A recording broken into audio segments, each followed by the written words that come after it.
right here, right now. It's all about communication. Voice, video, and data. From your first word, to your first phone, to your first text message, to your first deal. It always will be. It's all about right here, right now. What are you doing for your customer today? The proliferation of technological advancements from a growing number of multimedia platforms isn't just revising communication models, it's transforming them. Global connectivity has no boundaries, no vacation days. The speed of business keeps accelerating, creating a level of competition that gets tighter every day. The convergence of digital content, services, and products gives consumers access to information and entertainment when they want it, where they want it. In triple play, quad play, VoIP. In the home, at the office, on the run, at the beach. Innovation is the driving force, recognizing connectivity opportunities, offering real-time solutions. While it's about communications, it's really very personal. Your customers don't love any one technology, they love what technology can do. It's not the phone, it's the voice they hear. It's not the pixels, it's the smiles they see in the picture on their desk. And it always will be. Communication, the foundation of our lives. Right here, right now. Ladies and gentlemen, the Chairman, Chief Executive Officer, and President of AT&T, Randall L. Stephenson.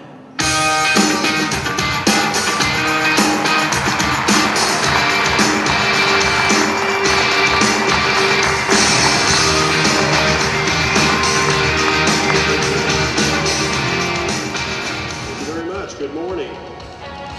It's good to be here at NXTcomm08. That's quite an introduction. This has become somewhat of a regular stop for me. About a year ago, I guess, I had the privilege to kick off the first ever NXTcomm over in Chicago. I don't know if you remember, it snowed on the stage that day. I remember it well. Kicking that one off seemed appropriate because it was my first time to speak as Chairman and CEO of AT&T. In fact, if I recall correctly, I think I had about 16 days on the job when I spoke at this event last year. It was a good experience, and I'm really proud to have earned an encore, so thank you very much for the invitation.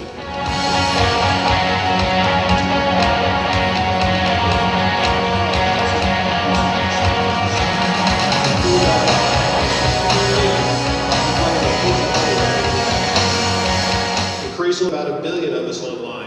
End of last year, that number had doubled, and we expected to hit 3 billion by 2011. Now think about this for a second. We're about to connect another 1 billion plus people to this global economy, and a large percent of these people live in developing countries. Try to imagine how much economic growth is going to result from that, how much commercial velocity will be generated. There's some fishermen in India that can tell you a little bit about this. Before they had mobile phones, these fishermen, they'd come into port. Their boats would be filled with a load of fish. They were just hoping for the best price when they landed. They had no way of knowing in advance which port might be offering a better price. They didn't even know which ports would be interested in the fish they had on board. That stacked the deck quite a bit in favor of the wholesaler, wouldn't you think? They knew that their catch wouldn't last long without their ice, that the fishermen would usually have to take whatever price was offered. Today, those fishermen live in a different world. They have mobile phones. And before they come into port while they're out at sea, they start calling around to different ports and finding out what the prices is for their catch before they come into shore. In short, they've made the market more efficient. As a result, the fishermen's profits immediately grew 8%. With less spoiled fish, what happens to supply? It increases. You increase supply, what happens to retail prices? They decreased by 4%. Mobile phones help create a more efficient market, and they change literally people's standard of living. One fisherman says that his income tripled in the 6 years after he got his first mobile phone. You know there are a lot of stories like this out there. Fishermen who can now afford a house with electricity and TV, who can invest in better equipment for their boats, probably even some fishermen are able to afford bigger boats. That's the byproduct of connectivity. And it's happening on every scale that you can imagine today. London Business School, they pushed some numbers.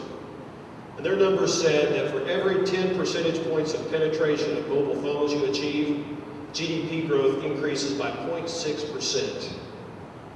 That's a very powerful economic multiplier. When you consider that 80% of the world's population now lives within range of a cell tower, compare that to 40% back in 2000, the potential to change lives and drive growth just explodes.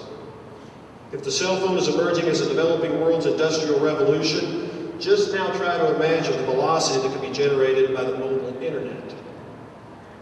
Remember those 1 billion people that I mentioned who are about to get connected to the web? The vast majority of these folks are going to leapfrog the PC and they're going to go right to the handset. It's predicted that nearly 100 million mobile broadband connected devices will be sold worldwide in 2012. Compare that today, it's about 500,000. We're looking at growth and velocity on a major scale in our industry. I mean, I'm talking to everybody here in this room. We're going to determine the speed and the intensity of that change. So I like to tell people, look, our business at AT&T is fairly simple. We just connect people to their worlds, and we do it on their terms. It doesn't matter if it's voice, it doesn't matter if it's video, internet, it doesn't matter what device our customers use, it doesn't matter where they happen to be using it. We think today, conservatively, there are more than 1 billion devices connected to AT&T's networks. Everything from wireless phones to ATMs to gas pumps. That number climbs every single day. And that's great. Because you see, we want multiple devices